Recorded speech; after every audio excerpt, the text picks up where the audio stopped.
you messed me up with the numbers already. Wait, obviously I forget to open up my own model. Oh my god. Except me. You. Okay, I'm getting coffees, guys. Just wait. I'm getting the coffees. Talk amongst yourself. Stuff is not enough right now. Okay. But stream without some scuff. Okay, it's opening.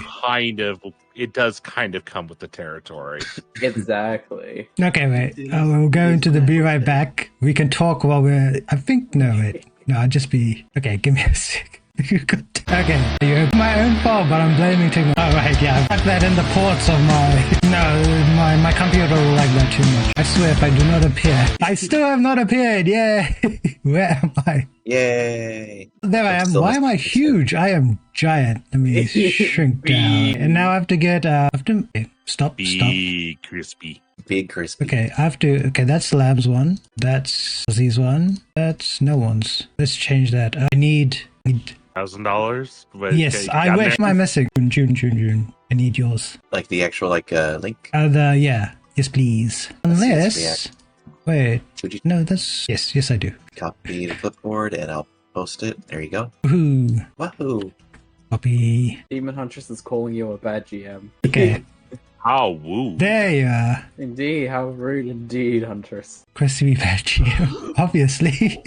I'll be the worst. I want to though in the future, maybe. Okay, and I'll lock you into place.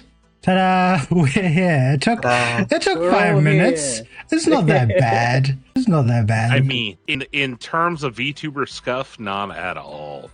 Yeah, exactly. I mean, my last stream literally froze. I still don't know why. So I feel like you're doing a bit better than me. What did you call? What did you call me? I don't remember you calling me anything. Okay. Oh wait, I think I know. Oh no. Is that one of my nicknames for you? But I do remember it now. My. No, she's Demon said no. There are many nicknames for Lab. I think it was the one where you both called me like a bad My Little Pony OC. Which you are. I am not. 100%. I am not. 100% My Little Pony. Okay. We'll lock you. So much pain in those words. I am not a little pony. I'm a stallion. It reminds me of, did any of you ever happen upon the way back in the day, there was a adventure that somebody wrote like pre-resurgence of My Little Pony. That was a adventure that you could run your players in, where little did they know that the ponies were actually part of a sweet cult that was attempting to turn the players into sweets. What? Like to eat them, yes. Players can find the children that they've already turned into candy if they look in the right places. Oh my God. No. So what? Yeah. It's just the entire concept of fighting Majin Buu. That reminds me of that SCP except that's a pinata. Yeah, I remember that one. Except that one's a lot more insidious because the child is still alive while they're beaten and candy comes out of them. I'm sorry, what did you say, Huntress? Excuse me. What I'm wondering is, how the Rule 34, I wonder if that can be applied to D&D modules. Absolutely. Oh, absolutely. Absolutely, yeah. I have no doubt about it. Rule 69, please, done. First, I own the Book of Erotic Fantasy, so we know for a fact that this is a thing. Second off, I literally just got delivered my Kickstarter of Lewd Dungeons, and I am ecstatic. Lewd Dungeons and Bad Dragons. I need to know exactly what that is right now. We should play that now. Well. So in all seriousness, it's a really cool TTRPG that's meant to be played between couples and or partners if you are more than just two. Wherein the GM is God in the isekai style of things. Oh, no. And how you play is basically anytime you die or get damaged, you have to convince your god to heal you. Oh. How do I have a feeling? So you can't just chug a Gatorade. You have to actually pray for healing. Yeah, and the prayers are prescribed depending on the style of game. Right. Interesting. Mouth not moving. That's fine. I'm a Demon Huntress, trust me, they have to earn their healing. Oh my. I mean, you could just, do, the favor or whatever, and then simply, just not do it, and still not heal them. Just nah, wasn't good enough. I mean, that's not how it works in game, but... Oh, okay. Like I said, there are prescribed actions for things. Like, you know. Let me just... Why you do this to me, game? I mean, model. Stupid model. Mouth. YouTube studio is of the devil, and I don't mean the... The hot diff on my work. Tiny as okay. Yeah, that'll do. Nope, it's still not working. It's fine. It's fine. I give up. I give up with technology. I hate it. Okay, I forgot what we're doing. Oh, right. Yeah, what does it mean to be a good D&D player? Right. For 2 hours? Not to be that guy, but would we like to perhaps start by like introducing Never. who the heck we are and what Them are the dice. My little castrated pony. I'd watch that show. I'm just assuming that's Charlie the Unicorn. it does. Charlie. Okay, let's start in order of... damn, I'm first in the order of the Discord. Okay, my name is Crispy. My pronouns are he, him, or good boy. I like playing D&D, board games, and I usually stream... I would like to stream board games, but now I'm streaming horror games and Minecraft survival farming simulators. So no board games. So yeah, that's me. Next. As a year out. Yeah, fine. Next on Discord. Oh yeah, I am Fuzzy. I am a very old D&D player. I've been playing since the early 90s. So all the way back in second edition. Played a lot of Pathfinder and several other types of games. But I'm also just mostly these days an artist who draws D&D characters and also D&D monsters. You know, as you do. Cool. All right. Castrated pony. It sounds like it's already happened. I am defeated. Tested me. Is that your introduction? Actually, I haven't been playing D&D too long, about a few years. 5th edition, but I do very much enjoy it. I stream variety content. I mean, I say that. I've been streaming a lot of strategy games recently, so I guess I'm more of a strategy game streamer, but yeah, that's about my gist of things. I love just playing tabletop games and all that. Nice. Next. Well, you can all call me June. I go by she, her, but I also, he, him is also acceptable. I also stream and do the arts, but I am also off again, on again, a tabletop and D&D player. I have been DMing for about 1.5 years with some good friends of mine, and I also am just recently picked up Pathfinder 2 with another group of friends. There's not really much else to say about me, but I enjoy the hobby just as much as anyone else. All right. I guess that's my cue. Hey, everybody. I'm GM Starson. I am another old fogey grognard, and I've been GMing for 20 plus years. And I've got more stories than I can possibly know what to do with. And I stream whatever I feel like streaming at this point. I don't really have a theme. I just go with whatever feels like it for the day. Same. And I GM.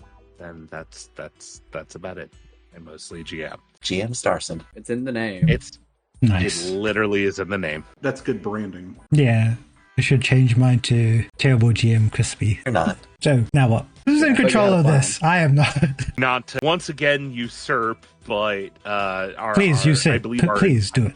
Please control me. Our planned topic for today was for us to cover good players and to try and maybe put a little positivity out there and talk about players that we like, players that we appreciate, things that make good players that we want to see more of and encourage those habits of, things like that. Nice. I would have never said it better. I'm not joking. That was really good. That was really good. You just have to believe in yourself, Crispy.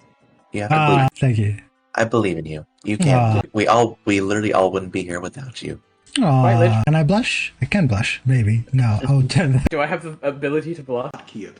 Yeah, I think I do, but I won't. Oh, actually, let me try it. Let's try it. Nope, that's fire. There we are. You guys, turn off the blush.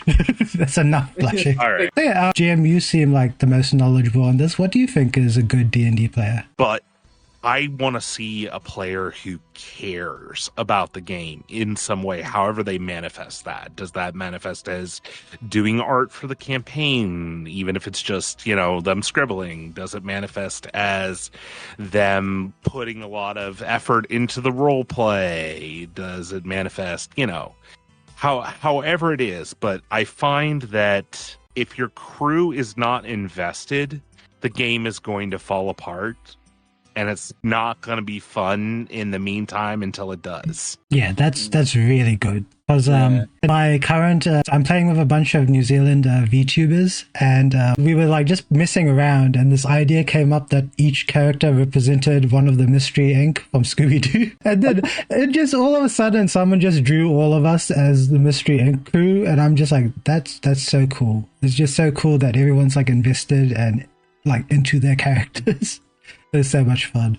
It's like, oh my gosh, this is amazing. Yeah, I definitely agree with the whole like respecting of the game as well, because I know I have one friend who I've played like DM for in the past, and basically they exclusively make really chaotic characters that constantly disrupt the story. And I had to talk, like I did talk with them, so it's like, hey, I get what you're trying to do, like, and I'm sorry, but like you're just really messing up what I have planned. Like I'm okay with like a little bit of chaos, but you're simply bringing it too far. Well, and say a note keeping it on the good player aspect is another thing that I really do love, and that is part of that manifestation of investment, is when players start to want to know more about the world because they want to participate in that world. They're not there to cause a problem. They're not lone wolf main character syndrome. They want to know about, you are, oh gosh, sorry, I'm trying to think of a good example. I got one. So I have a custom homebrew setting, right? And I've been designing and building this thing for 2 decades, so it's a bit of a mammoth. But I had a player who got really into... Players kind of run the gambit through the games that I've run, where they've been invested into some sort of like background detail, and I always really appreciate, kind of building off of that same concept there, I always really appreciate when I've laid out a bunch of details about this setting or the world that we're playing in, and a character or player, really, the player decides that there's this one background detail that they're just really interested in, and the only thing I've written about that particular detail is literally the sentence that makes note of it existing. So now I suddenly have to build out everything out behind it to to accommodate their interest, because it almost always it ends up being a detail that I myself don't really think of as being that particularly important or worthy. It's just kind of like there for verisimilitude, but suddenly it brings up implications, and those implications lead on to other implications, and so on and so forth. And that's when you really do get collaborative world building and storytelling going on, especially if that can lead into plot points or even entire adventure arcs. So that is a thing that has happened a couple of times through my lifespan as a DM, and every single time it has happened, it has been absolutely wonderful, but it has usually also been accompanied with the kind of like feeling from myself of like, why do you think that that's interesting? What keyed in your brain that said that you really wanted to know about why this one random gnome over here has a photo ID, and like what that means for the implication of the fact that they have to have photo ID to do something while they're in town, and it end up having to like build out an entire friggin' bureaucracy, not to mention how do they make photo IDs in this setting. So, things like that have always like tripped me up, but also been like wonderful trips though. I actually had to resolve that exact same problem. I went with the Korean name tag method. Oh, what's that? Well, so way back in yesteryear, it became, and forgive me, this is, a lesson taught to me by a sensei 15 years ago, so forgive me if I get details wrong. But anyways, it was a wooden block that was basically just inscribed with your details that you hung off your hip, that would have all your important information carved into it, that, as you were running around in important places, you could flash the wooden block that had all the important info. This was relevant to me at the time because I was studying martial arts, and this particular name tag, being a block of wood on a string, became a frequently used weapon in the I'm totally not carrying a weapon officer. Honest, all I have on me is my name tag. That's Like, super cool. Demon brings up. Sorry, go ahead. Well, I was just going to add on to that. Is I think I've seen something similar to that, but it had and it may actually stem from the same place historically speaking, where they would have like a little plaque that had engraved details on it, and they could basically just run ink over it and use it as a stamp if they had to like sign paperwork for anything. So instead of like actually doing like a full signature, that sort of thing, you would just, hit it with the ink and then slap it on the paper. Then bam, there's your official seal on the paperwork. There's a reason why, and this comes up a lot in D&D games, is because everyone sees Signet Ring in the buy list in that opening section and wants to spend the money on it just because it's cool.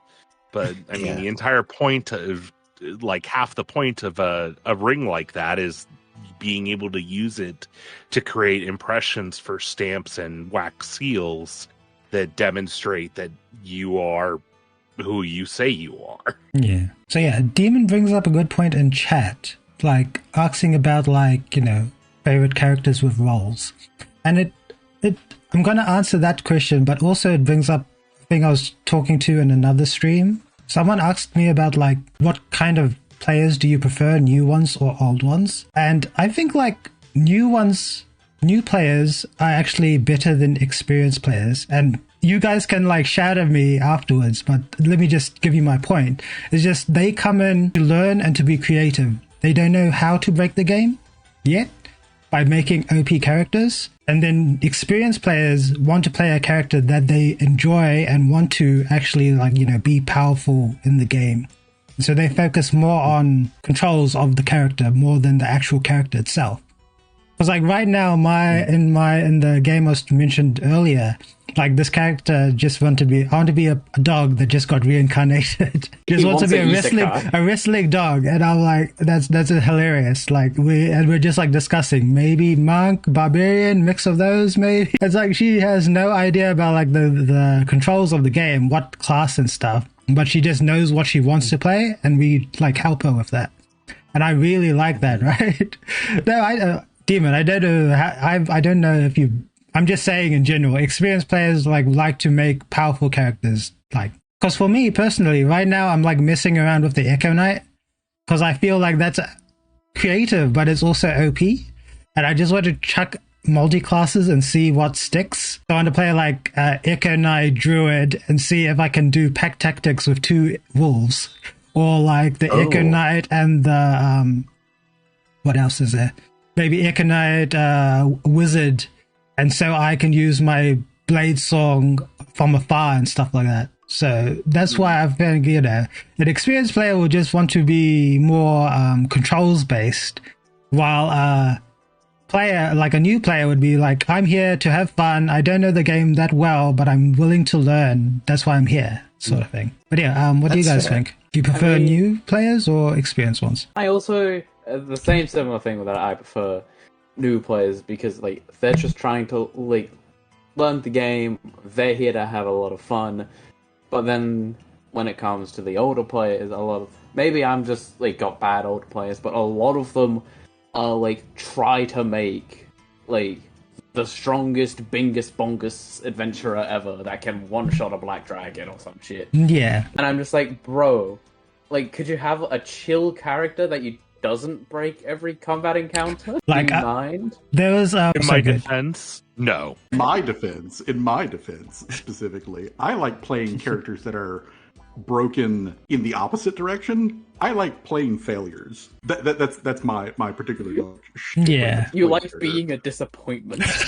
Yes, I love being a disappointment, but I also specifically love being a disappointment that is subtly teaching lessons to the new players. Like that's literally why I started doing it.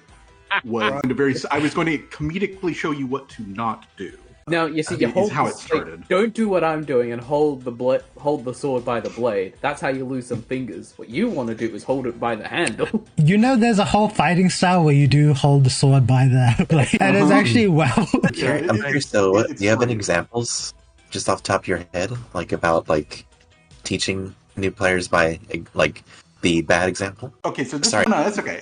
So this was in a live group, and these were mostly high school players. The group was, I think, about like 6 or 7 people, with myself included in that. There were 3 of us who were older, experienced players, and by older I only mean like we had been out of high school and working for a couple of years. But everyone else was in high school still, and they were brand new to it. And of course, this was far enough back that like video game RPGs were not nearly as common and ubiquitous as they are now. So, you know, different expectations. But we were starting up a new campaign because we had just invited in like 2 new players, and the other players that we already had were not really invested in what we had gotten to. They'd had kind of like a first blush with it. They really hadn't dug into things.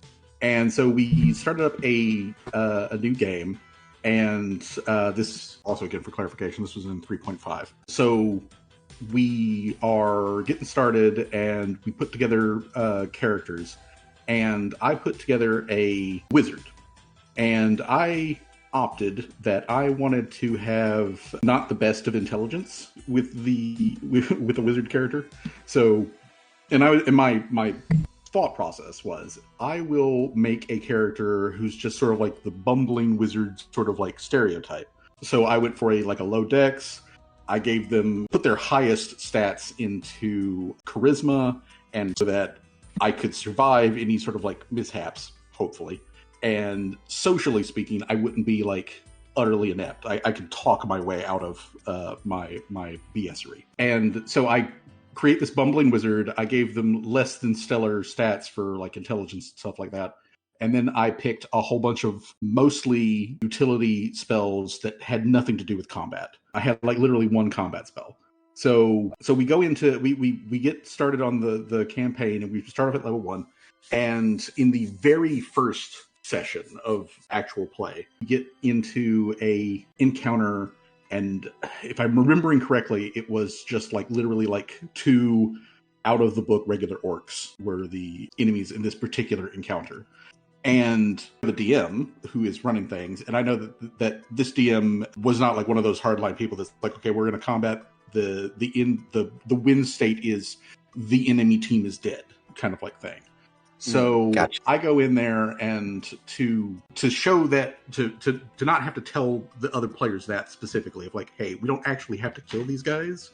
You know, if we can otherwise get past them or waylay them in some sort of way that still qualifies as winning. You still get XP, blah, blah, blah. That I went in there and like got myself, I made intentionally made a bad tactical movement that put me in threat with the orcs, and then like I'm just throwing around like spells on my turn to like throw down like some boosts and like some debuffs and that sort of thing, to just again sort of like explain that there's more to combat and there's more to what's going on than just trying to get the biggest, baddest numbers. Because we had 2 players who were also new, that was their focus. They wanted to figure out what was the quickest way to break the game. You had 20 strength and all that. Yeah. I think that's probably the best counter to the. So the option that I took was the like, let me do something that's in character stupid for this character that I'm playing, even though I, the player, know that this is a stupid thing, so that other people can play the role that they are specifically designed to do, so that they get the best first experience.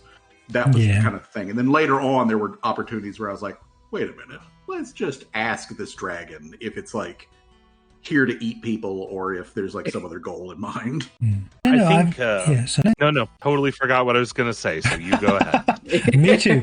No, I was going to add on, I sort of agree when you said before about the experience to new players. I've sort of like, in one case, like the DM should be helping them play their character, not play their character, sorry, that's wrong.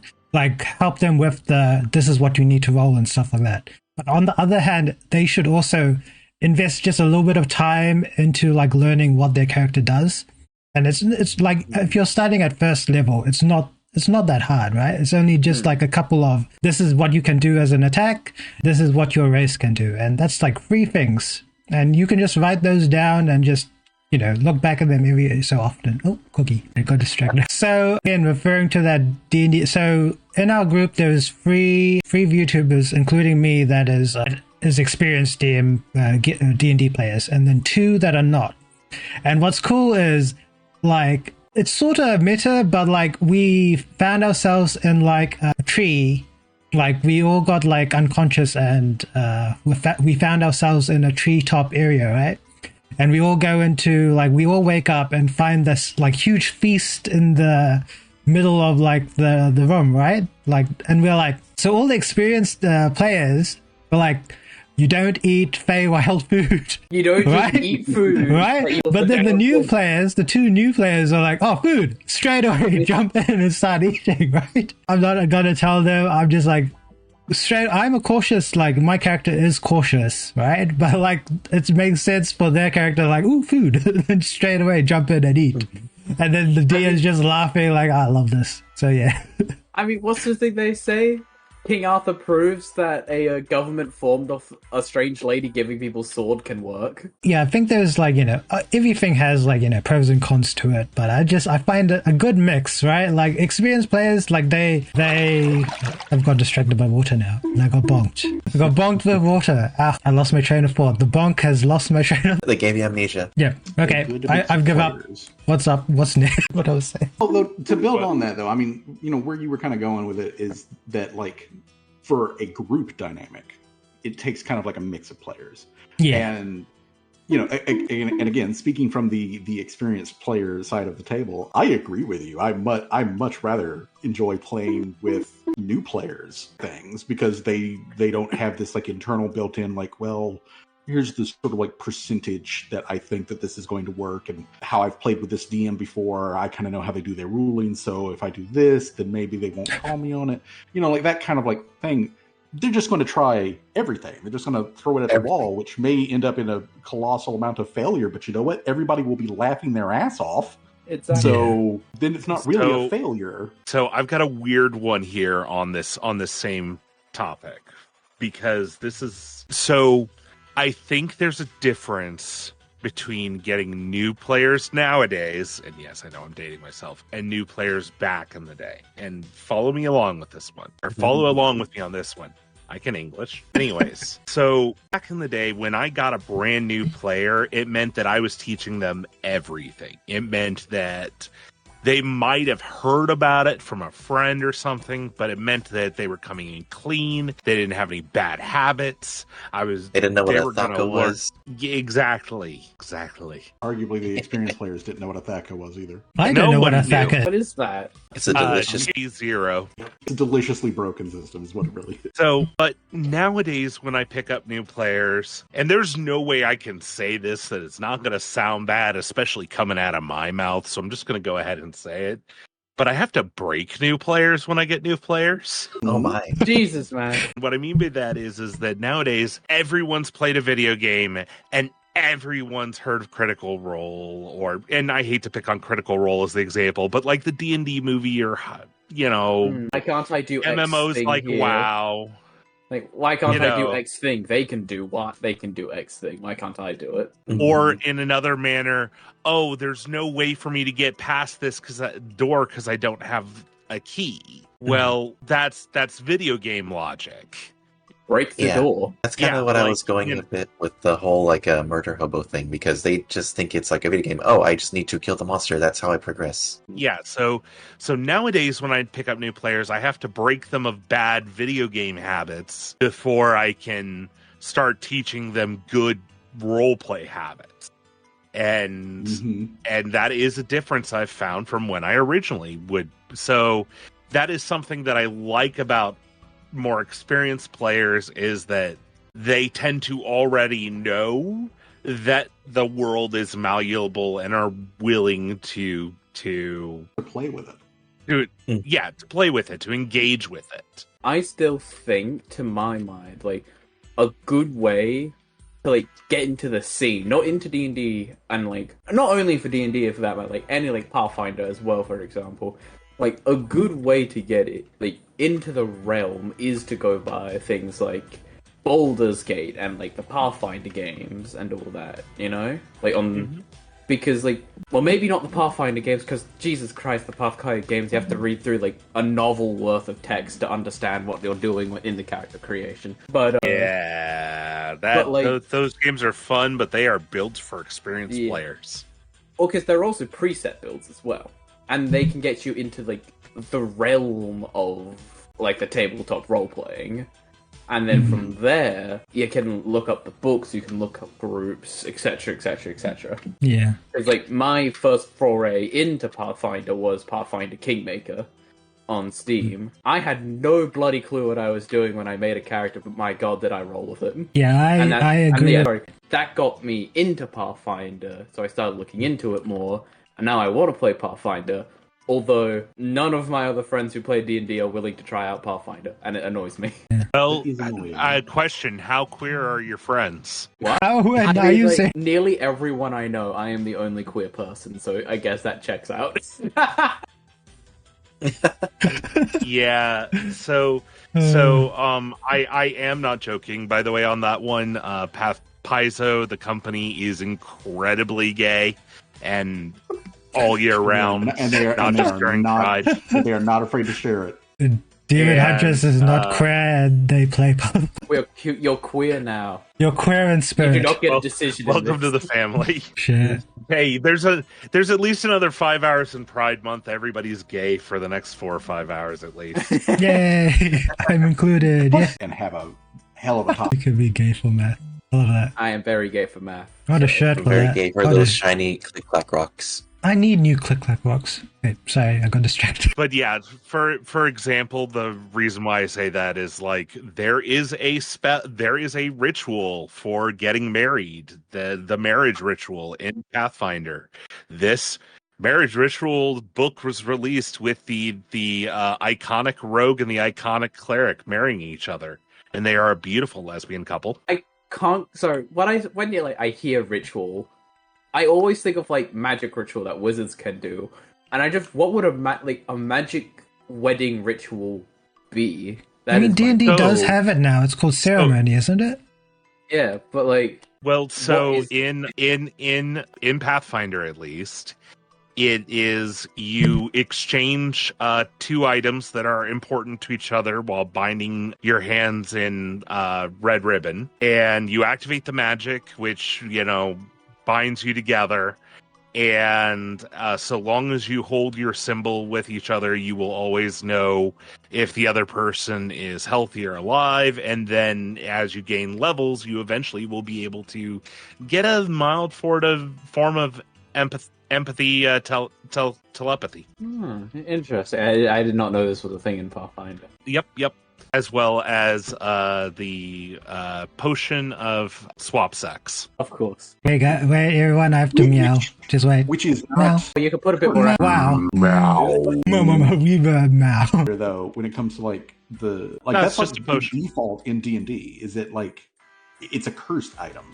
But in Pathfinder, it's just explicitly like this is the magic to do that sort of thing if that's what you want to do, and vendors just make it because people want to do that. So yeah, whatever. And it's And with the times.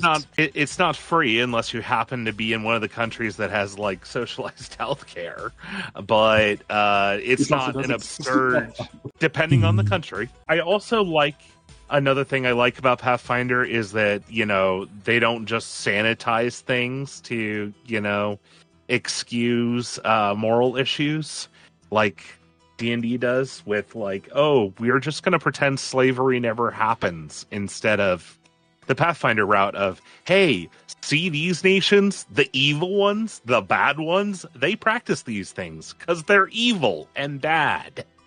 What do you know? Bad people do bad stuff. What? When? When did this happen? What? You're telling me that the bad people might be bad? Impossible. No, they're just misunderstood, like me. Everyone has a tragic backstory that justifies their act. Yes. No one's the villain of their own story.